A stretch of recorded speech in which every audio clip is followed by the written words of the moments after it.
Hi guys, this is my 2014 Mercedes E350, my third E-Class Mercedes and my sixth Mercedes overall.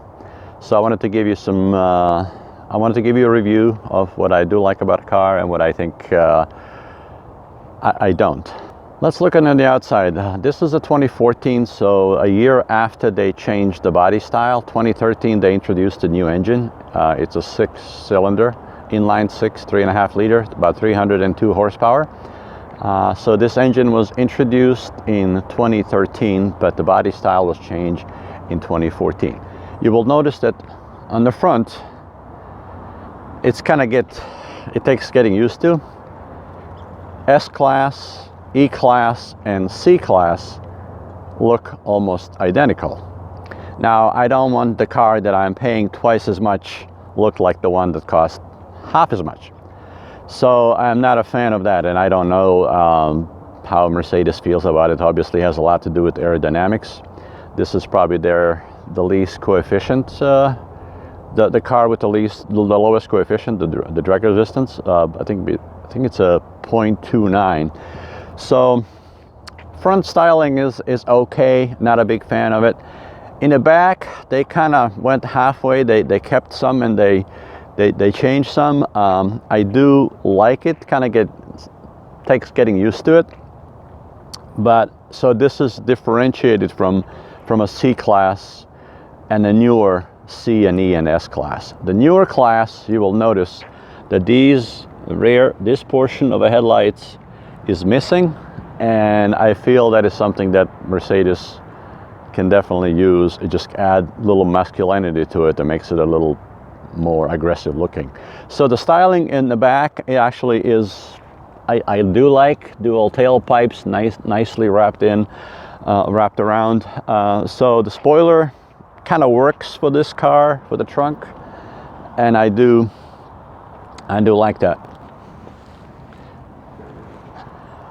So beside the styling, I think the new engine has done a great improvement to the car. And it's probably the best engine that Mercedes has ever built. Driving it, you feel the power. It's very responsive, very smooth, and quick upshifting and downshifting. But more about that later.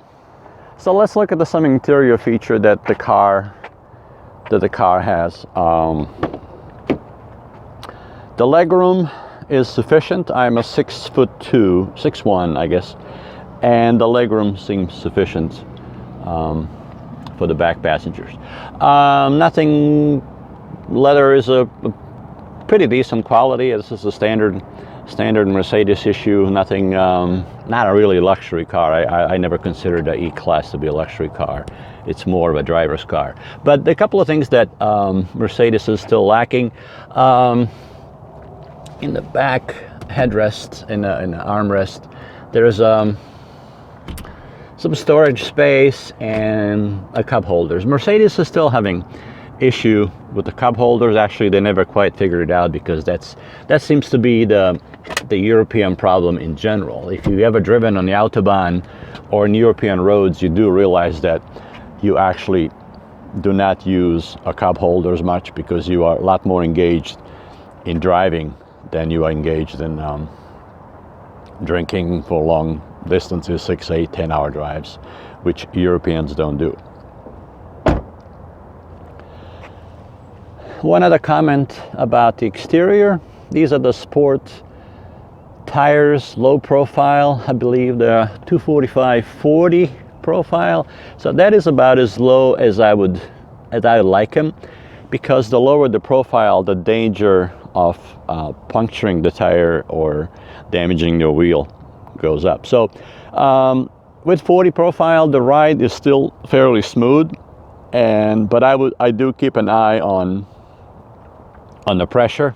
Whatever the recommended pressure is, 3741, I kind of like to 35, 42 for maximum load. I like to add a couple of extra pounds, I feel.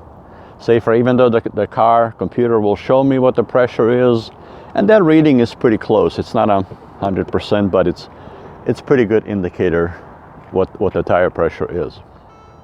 Let's look at inside the car. It's a standard Mercedes. The finish is very good and very fitting. There's nothing cheap looking. Armrest has some additional storage, and there is the 2 cup holders, so that makes a total of 4 for the car that seats 5 people supposedly. So that's one of those Mercedes full flaws that I never quite managed to do. But Mercedes was never about cup holders anyway.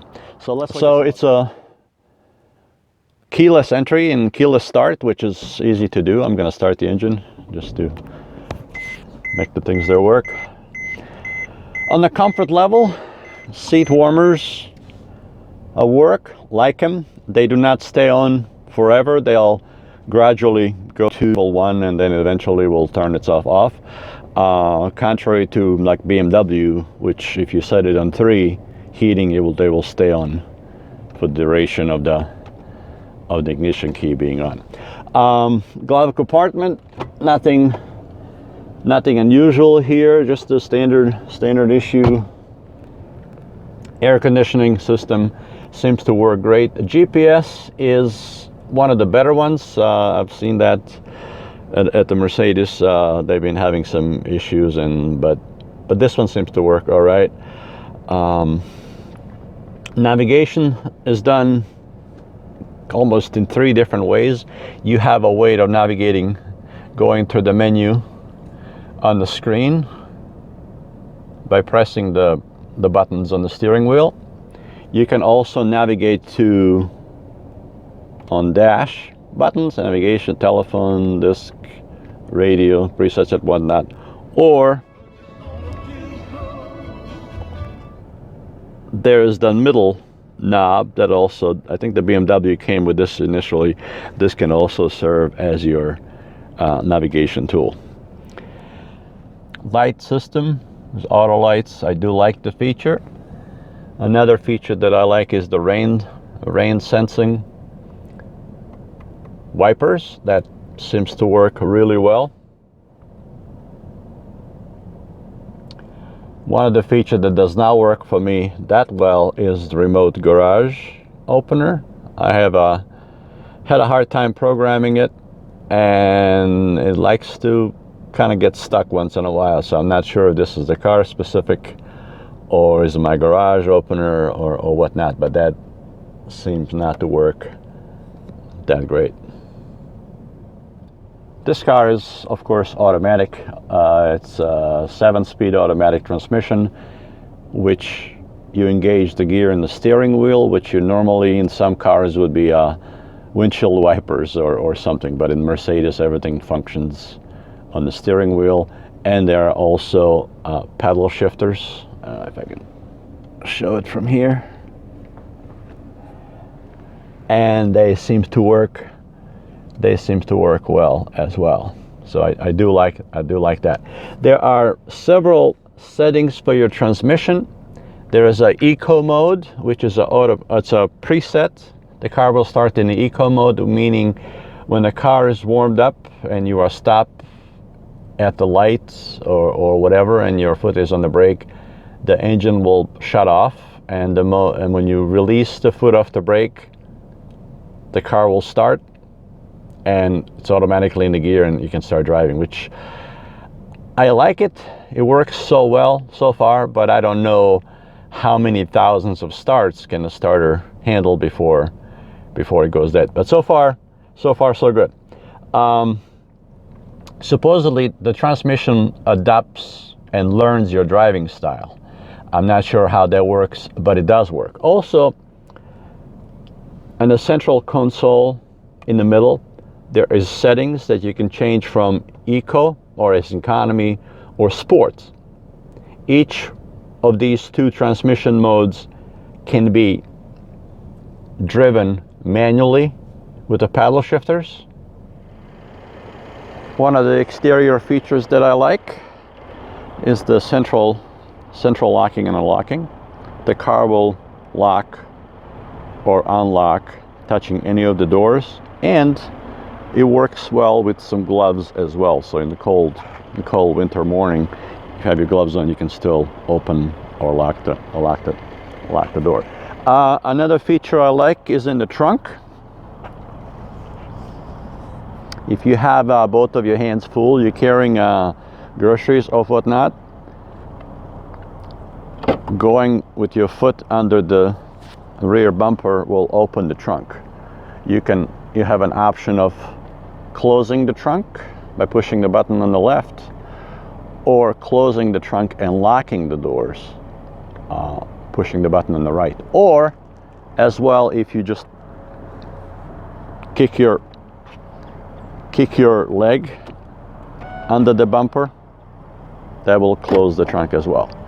Somehow car seems to know if the trunk is open, and I will be careful with this, if you have your foot under, the car knows not to close the trunk. But I still will be careful about keeping my fingers in the way, just to be on the safe side. But that function does work, and I kind of like that, find that handy. Another item in the trunk that I like to mention, this is just an add-on, it's $150 some, $200 addition to it, is a storage tray, which kind of slides out. You can put your groceries in or whatever, it will adjust as far as needs to go, and when you are done emptying it, whatever, you push this button, retracts it back, you push it in, and it locks, and it's kind of good for keeping some cool items in, or if you bake the pie or something going to a party, you can kind of prevent it from sliding around. So that's something I like in the trunk area. Now, the trunk can be opened different ways. It can be opened with the keys, can be opened manually. Most European cars have you can always open the trunk.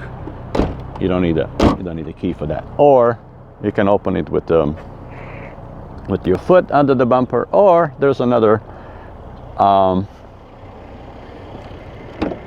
switch in the door, and this will open the trunk as well.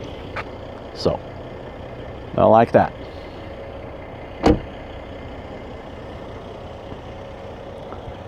Engine is a 3.5 liter inline 6, 300 horsepower, about 268, 270 pounds of torque.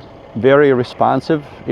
This car will do from 0 to 60 in about 5.9 seconds, which is on par with Tesla 3. And my daughter drives Tesla, so I know I've driven that car as well. So it's a very responsive, very quick car for four-door sedan. And if you do get a chance to step on the gas at any speed, it wants to go faster. So I would know. I came from the Autobahn, so I know I do like that part. Again, styling is very like it. I like it better than I like 2015, 16, 18, and 19s. I think the newer cars look smaller from the back. They are smaller. And even worse, the engine in the new E-Class, they switched it to a 4-cylinder turbo, which is fine, 2-liter engine, but you don't get that V6, i6 6-cylinder power. And the new engine only has about 268 horsepower, so less horsepower. And just another insult to E-Class is that C and E-Class both share the same engine, which again, you're paying $20,000 more for E-Class, but you're not getting $20,000 worth of car.